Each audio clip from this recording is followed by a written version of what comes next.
ओम सौराष्ट्रे सोमनाथं च श्रीशैले मल्लिकार्जुनम् उज्जैन्यां महाकाल ओंकारममलेश्वरम् परल्यां वैद्यनाथं च डाकिन्यां भीमशङ्करम् सेतुबन्धे तु रामेशं नागेशं दारुकावणे वाराणस्यां तु विश्वेशं त्र्यम्बकं गौतमी तटे हिमालये तु केदारं कुशमे सन्त शिवालये एतानि ज्योतिर्लिङ्गानि सायं प्रातः पठेन्नरः सप्तजन्म कृतं पापं स्मरणेन विनश्यति।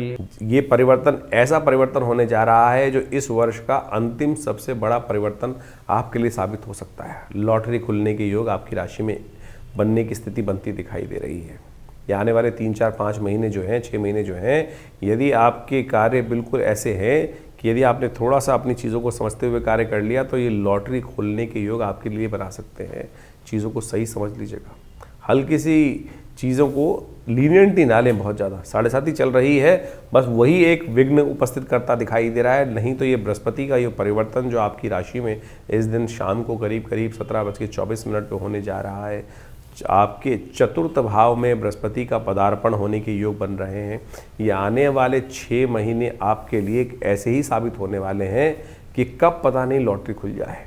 जी हाँ, और लॉटरी खुलने के लिए क्या होता है, चमत्कार की तरह ये समय आपके सहायक सिद्ध होने के योग बनते दिखाई दे रहे हैं। ऐसे में विशेष तौर पर कुछ विशेष सुख भी प्राप्त करने के योग बना सकते हैं। घोड़ी, गाड़ी, वाहन, मकान, यानी कुछ ना कुछ रूप में परिवर्तन करने का योग आपकी राशि में बहुत बढ़िया तरह से बन के आ रहा है। बस शनि को आपको समझाना पड़ेगा, क्योंकि 7.5 आप पर चल रही है। ये 12 वर्ष बाद ऐसा समय पुनः एक बार आपके लिए सहयोग के रूप में उपस्थित होने के योग बना रहा है। तो ऐसे में केवल आपको विशेष तौर पर शनि को मनाने का, बृहस्पति तो कोई खास नेगेटिव आपके लिए हो ही नहीं सकता, उनको क्या ताकत दोगे, तो वो तो आपकी राशि में बहुत बढ़िया से सहायक सिद्ध होकर तैयार ही बैठे हैं। लेकिन शनि ने आपकी राशि में इस वक्त कई प्रकार से रुकावट डालने के योग बना सकते हैं, क्योंकि 7.5 का मध्य काल आपके लिए चल रहा है। तो शनि स्तोत्र का नित्यपति पाठ करें। शनि का नित्यपति पाठ करना, शनि स्तोत्र का ओम प्रांग प्रींग प्रोंग से शनिश्चराय नमः। और तो हम साथ में कहेंगे हनुमान चालीसा का रोज यदि हो सके तो पाठ करने का प्रयास करें। उससे क्या होगा, मंगल इंद्रो नेगेटिव चल रहा है, और जब तक ये शनि बृहस्पति का योग यहाँ बढ़िया रहेगा, कम से कम आधे समय तक तो मंगल ही उनको खा जाएंगे समय के लिए। क्यों? क्योंकि मंगल इन दिनों अस्त चल रहे हैं। शनि को ठीक करने के लिए फिर वही मंगल को भी उसमें हनुमान जी की कृपा चाहिए। तो हनुमान जी की सहायता ले लो, हनुमान जी का पाठ कर लो, हनुमान जी को चूल्हा चढ़ाओ, हनुमत यंत्र अपने घर में स्थापित करो। ये सारे उपाय करके देखिए मंगल कंट्रोल में आएंगे, शनि कंट्रोल में आएंगे और बृहस्पति फिर अपना खेल दिखाएंगे। ऐसा योग आपकी राशि में पूरी तरह से बनकर तैयार है इस वक्त, जो सम्मान भी दे सकता है, पद भी दे सकता है, कार्यों में सुख भी देने की योग बना सकता है। गोड़ी यानी महान मकान, सुख, कई प्रकार की स्थितियों को ठीक करने की योग बना सकता है। शनि को बस ध्यान रखते हुए करना है, और इसके साथ साथ कुछ और भी बृहस्पति के उपाय हैं, वो यदि आप सही से कर लें तो ये समय हमें दिखाई देता है कि 6 महीने का जो समय आपके लिए एक भाग्य ने पुनः आपके समक्ष लाके उपस्थित किया है, 12 वर्ष बाद ये समय आपके लिए पुनः बहुत तेज जो गति है, अतिचारी बृहस्पति है, ऐसा योग बना रहे हैं। तो इसको सही से समझते हुए कार्य करने की जरूरत है। तो आपकी राशि के दृष्टिकोण से आपने समझा कि बृहस्पति का ये परिवर्तन आपको क्या प्रभाव देने वाला है। उनके उपाय भी आपको अच्छे से कर लेना चाहिए। देखिए, बृहस्पति ज्ञान का ग्रह है, वक्र अवस्था में वो राशि परिवर्तन कर वापस चलते चलते इस वक्त राशि परिवर्तन किए हैं, और जो सबसे उच्च स्थान से प्राप्त होकर वो इस वक्त बुध की राशि में जो प्रवेश कर चुके हैं, उसका प्रभाव आपकी राशि के दृष्टिकोण से जो हो रहा है वो आपने अच्छे से समझा। इसका निदान भी अवश्य करने का प्रयास करें। सबसे श्रेष्ठ तो ये होगा कि बृहस्पति को शक्ति देने के लिए, उसका शुभ फल प्राप्त करने के लिए पीली चीज़ों का दान करने का प्रयास करें। पीली चीज़ों का दान, जैसे हो सकता है हल्दी का दान कर सकते हैं, किसी भंडारे में व्यवस्था हो हल्दी का दान करने का प्रयास करें। गौशाला में चने की दाल को भिगोकर दान करना एक बड़ा श्रेष्ठ उपाय माना जाता है। विप्रजन, जो ज्ञान का कार्य करने वाले लोग हैं, ब्राह्मण हैं, पूजा पाठ का कार्य करने वाले लोग हैं, उनकी सेवा यथाउचित भाव से करने का प्रयास करें। सर्दियां चल रही हैं, ऐसे में गर्म वस्त्र का दान करना भी आपकी राशि के दृष्टिकोण से परम श्रेष्ठ उपाय है। यथाउचित भाव से अवश्य करने का प्रयास करें। ये पीले रंग के वस्त्रों का दान, गर्म वस्त्रों का दान, ये और जो ज्ञान के क्षेत्र में कार्य कर रहे हैं, जो बच्चे पढ़ रहे हैं, उनमें धार्मिक पुस्तकों का वितरण कराना भी बृहस्पति को अद्भुत रूप से शक्ति प्रदान करेगा। बृहस्पति का मंत्र है ओम ग्रांग ग्रीं ग्रौंग सह गुरुवे नमः। छोटा सा मंत्र देख लीजिए, ओम ग्रांग ग्रीं ग्रौंग सह गुरुवे नमः। हमारे इस चैनल पर मंत्र सेक्शन में आप जाएंगे तो वहाँ ये मंत्र आपको इसका पूरा ऑडियो मिल जाएगा और उसको लगातार आप सुन भी सकते हैं। और बृहस्पति के इस जो नेगेटिव प्रभाव थोड़े बहुत होंगे उसको ठीक करने के लिए ये मंत्र सबसे श्रेष्ठ कार्य है। वैसे तो बहुत सारे लोग विभिन्न नग भी पहनने का धारण करते हैं, कोई पुखराज पहनता है, कोई उसका जो येलो सफायर है वो पहनने का प्रयास करते हैं, कोई टुपास पहनने का प्रयास करते हैं।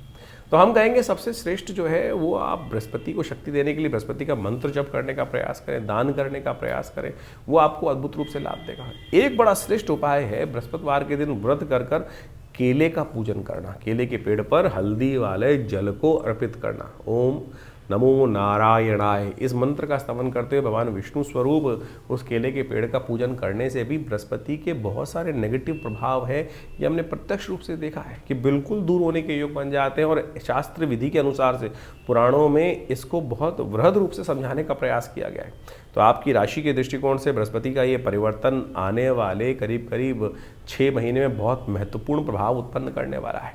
और उस प्रभाव को अपने लिए शुभ करने के लिए जो अनेक प्रकार के उपाय हैं उनको आप कर लीजिए। और हमने ऐसा देखा है कि जो इन उपायों के माध्यम से कार्य करते हैं उनके जीवन में अद्भुत रूप से परिवर्तन का योग बनता है। यज्ञ भी बृहस्पति की शक्ति देने के लिए सबसे श्रेष्ठ उपाय माना जाता है, क्योंकि यज्ञ का संबंध भी बृहस्पति के साथ ही माना जाता है। तो सबसे श्रेष्ठ। और देखिए एक बात प्रैक्टिकल रूप से करने का प्रयास करें। हमने किसी को दान किया, कोई चीज़ हमने किसी चीज़ को दान करने का प्रयास किया और दान पता नहीं योग्य व्यक्ति है कि नहीं है।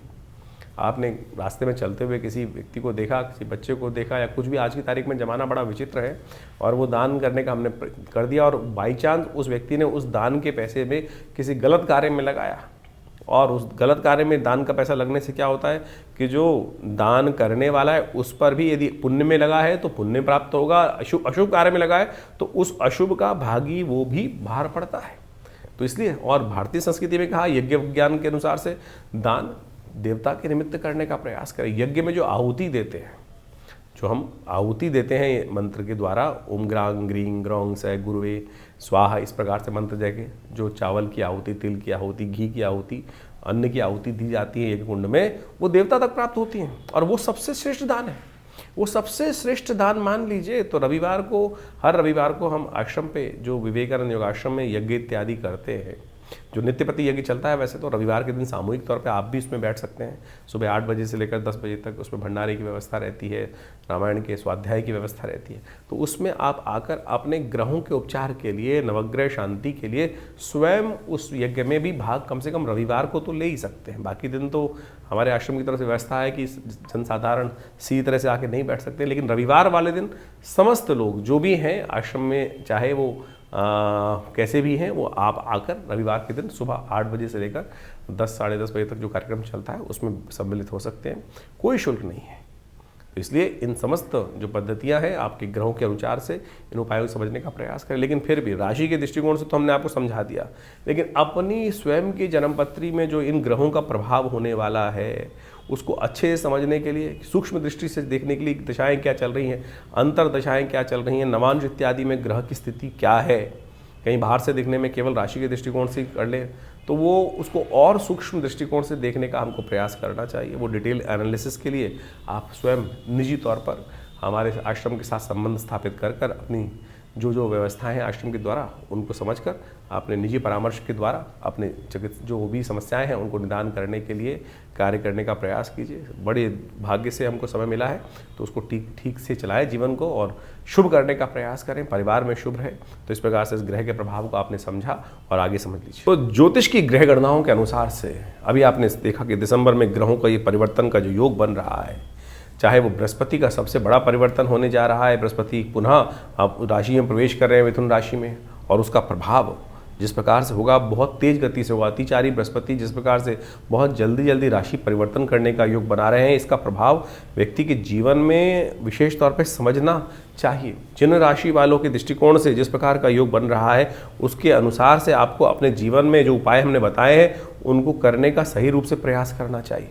सत्य माने ये ग्रहों की गणना जो है वो वास्तविक तौर पे आपके जीवन में ऐसा प्रभाव डालती है जो आपकी राशि के अनुसार से आपको समझ में आया है।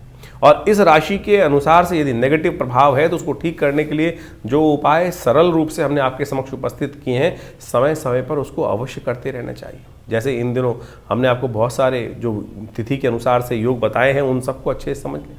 सत्य माने ये पिशाच मोशनी जो तिथि आई थी उसके अंदर मैंने ऐसा प्रत्यक्ष रूप से देखा जो आपको अनुभव बताया है। हमने एक नहीं अनेक अनेक योग इस प्रकार के देखे हैं जो जिस प्रकार से तिथि के अनुसार से, शास्त्र के अनुसार से जो उपाय व्यक्ति कर लेते हैं तो उसके द्वारा जीवन में कष्टों का निवृत्ति का योग बन जाता है। नहीं तो भयावह जीवन है, चलता रहता है। देखिए बड़े भाग्य से मानुष तन पाया है। 84 लाख योनि के बाद इन सब से भटकते हुए हमने बड़ा श्रेष्ठ समय प्राप्त हुआ, हमको ये सुंदर कार्य करने का, सुंदर भोगों को प्राप्त करने का योग बना। लेकिन फिर भी यदि हमारे जीवन में कुछ ना कुछ हम उसको वैज्ञानिक तौर पर चीज़ों को समझकर परिवर्तन न लाएं तो फिर ये समय जो है व्यर्थ रूप से गवा देंगे। इसलिए परिष्कृत पद्धति से भारतीय संस्कृति के ऋषि मुनियों ने हर चीज़ का निदान, सकल पदार्थ है जग माही, कर्महीन पुरुष पावत नाही। तो इस बात को समझते हुए तो बड़े मुश्किल से जो बड़े भाग्य मानुष तन पाया है, इस समय को यूटिलाइज करने का हमें प्रयास करना चाहिए। चीज़ों को परिवर्तन करने का प्रयास। ऐसा कोई चीज़ नहीं है जो व्यक्ति अपने कर्म के द्वारा परिवर्तन नहीं कर सकता। हमारे पुराण, हमारे शास्त्र, हमारी कथाएं इस बात को विशेष तौर पर समझाने का प्रयास करती हैं कि कैसे कैसे लोगों ने अपने जीवन के उन कष्टों को निवृत्त करने के योग बनाए, कष्टों को दूर करने के योग बनाए, कर्म से बनाए हैं और भगवत भजन से बनाए हैं। तो यही वो जो टेस्टिमनीज हैं, जो विशेष तौर पे कथाएं हैं, वो सत्य कथाएं हैं वो। और किन किन के जीवन में कैसे कष्ट आए उनसे निवृत्ति के योग बने। तो आप समझें इन समय के अनुसार से, इन ग्रहों के परिवर्तन के अनुसार से आपके जीवन में जो ये कष्ट चल रहे हैं और सही रूप से उपाय सही रूप से कर लेने चाहिए। हमने इस कार्यक्रम के माध्यम से आपके समक्ष ज्योतिष की जो विभिन्न शाखाएं हैं, चाहे वो मंत्र विज्ञान के निदान के माध्यम है, चाहे वो दान के माध्यम से निदान का मार्ग है, या फिर वो विभिन्न प्रकार के जो भी और उपाय हो सकते हैं, चाहे वो शास्त्र में लाल किताब हो गए और विभिन्न विभिन्न पुस्तकों के माध्यम से, पाराशरी ज्योतिष के माध्यम से, वैदिक ज्योतिष के माध्यम से जो जो उपाय हो सकते हैं वो सरल रूप से हमने आपके समक्ष रखने का प्रयास किया है। आशा करते हैं इन सब चीज़ों को आप समझकर अपने जीवन में परिवर्तन, अपने बच्चों के जीवन में परिवर्तन, अपने समस्त प्रेमी जनों के जीवन में परिवर्तन लाने के लिए हमें सुंदर प्रयास करना चाहिए। एक बहुत सारे विचित्र भाव लोग कई बार पूछ लेते हैं, कई बार व्हाट्सअप भी करके भेजते हैं कि हमारी नाम राशि के अनुसार से भी क्या भविष्य मिलेगा? अरे बिल्कुल मिलेगा। ज्योतिष के अंदर अनेक अनेक शाखाएं हैं। पुराने ज़माने में बहुत सारे लोग तथागत आज भी इस बात को सही से समझने का प्रयास कीजिए। लोग आप समझें कि नाम मिलाकर राशि के द्वारा जो मिलान किया जाता था विवाह से पहले और उसके बाद एक निदान बताया जाता था। आप समझें कि किसी व्यक्ति का यदि नहीं मिल रहा है तो उपाय क्या किया जाए। जन्मपत्री के दृष्टिकोण से समझे कि वो निदान नहीं हो रहा है तो पुराने ज़माने में कुछ लोग एक विशेष उपाय कराते थे कि शादी से पहले किसी का कोई और नाम होता था और शादी के बाद नाम बदल दिया जाता था और उससे क्या होता था, राशि बदल जाती थी, जो नाम की राशि है वो बदल जाती थी और उसके बाद उनके गुण मिलान कर दिया। तो ये उपाय है शास्त्रोक्त विधि के अनुसार से, न्यूमरोलॉजी के अनुसार से जो नाम में परिवर्तन कर रहे हैं वो क्या है, वो वही उसी का एक मार्ग ही तो है। ये भी एक निदान के सहस्त्रों निदानों में से एक मार्ग है। तो इसलिए हर चीज़ का जवाब है। तो कोशिश ये करें इन सरल ज्योतिष के माध्यमों से अपने जीवन को समझें, समय को समझें, व्यर्थ ना गंवाएं। कुछ लोग हैं जो तथाकथित तौर पे आपके मनोमस्तिष्क को भ्रमित करने का प्रयास कर सकते हैं। अरे कुछ नहीं होता, ज्योतिष के माध्यम से कुछ नहीं होता। लाखों लोगों ने अपने समय को समझकर परिवर्तन के सुंदर योग बनाए। और हम नित्यपति देखते हैं, लोग आते हैं, कष्ट चल रहा होता है और वो भार को काटने के लिए मंत्र का अनुष्ठान, दुर्गा सप्तशती का पाठ, रुद्राभिषेक, विभिन्न मंत्रों के जाप, महामृत्युंजय हो गए, चाहे विभिन्न ग्रहों के पाठ किए जाते हैं, तो भार कटता है। बिल्कुल कर्म का भाग कर्म के द्वारा ही काटा जा सकता है और पुण्य कर्मों के द्वारा तो भार बहुत जल्दी से कट जाता है। तो इसलिए इन सब आप जो उपाय आपके ज्योतिष के दृष्टिकोण से, आपकी राशि के दृष्टिकोण से, आपके जन्मपत्री के दृष्टिकोण से सबसे देखिए स्टेप बाय स्टेप समझने का प्रयास करें। ज्योतिष के अंदर सूक्ष्म जितना होता जाएगा उतना चमत्कारिक प्रभाव आपके मनोमस्तिष्क पर उसका हो सकता है। राशि बहुत स्थूल है, बहुत मोटा चीज़ है। उसके बाद जो अगर देखें ज्योतिष के दृष्टिकोण से और सूक्ष्म कर लिया गया तो जन्मपत्री पद्धति बना दी गई। जन्मपत्री में सहस्त्रों कुंडलियां बनती हैं। उन सब के माध्यम से भविष्य को देखने की एक नज़रिया प्राप्त होता है, एक समझ प्राप्त होती है और उसके अनुसार से हमारे जीवन में जो घटनाक्रम चल रहा है वो हमें समझ में आ जाता है। तो उसको परिवर्तन करने के लिए हमारे विद्वान ज्योतिषविदों ने अनेक वर्षों से, लाखों वर्षों से उन सब पद्धतियों को हमारे इन कथाओं के माध्यम से उपस्थित किया है। यही वैदिक ज्योतिष है।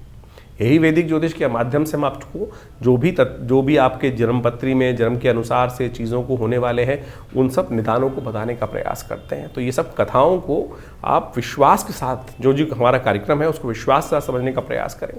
आपके तमाम प्रश्नों का निदान आप इसी कार्यक्रम के माध्यम से अवश्य देने का प्रयास करते हैं। और जैसे जैसे हमारे आश्रम में विभिन्न कार्यक्रम समय समय पर चलते हैं उन सब में आप स्वयं सम्मिलित हो सकते हैं। जैसे रविवार वाला यज्ञ है उसमें आप सम्मिलित हो सकते हैं। इसके अलावा मंगलवार को सुंदरकांड का कार्यक्रम होता है उसमें आप सम्मिलित हो सकते हैं। विभिन्न उत्सव समय समय पर होते रहते हैं, उन सब के निमंत्रण हम आपको देते रहते हैं। और आप उसमें व्यवस्था जान लीजिए, उसमें कोई शुल्क आश्रम की तरफ से नहीं लिया था। कुछ लोग हैं, हमारे को कंप्लेंट आती रहती है, हमारे नाम से कोई आपको जन्मपत्री या कोई भी निदान करने के लिए पैसे मांग रहा है, तो कम से कम ये देख लें कि हमारे आश्रम से कोई ऐसे पैसे की लेन देन की व्यवस्था नहीं होती है, हम कोशिश नहीं करते हैं। तो आप सरल रूप से आश्रम पे आइए। हर रविवार को हम स्वयं मिलते हैं आप सबसे और आपके प्रश्नों का निदान भी देने का प्रयास करते हैं। हाँ, ज्योतिष की जो जन्मपत्री दिखाने का शुल्क होता है वो ज़रूर आश्रम की व्यवस्थाओं को चलाने के लिए आवश्यक है, वो सब चाहिए भी होता है।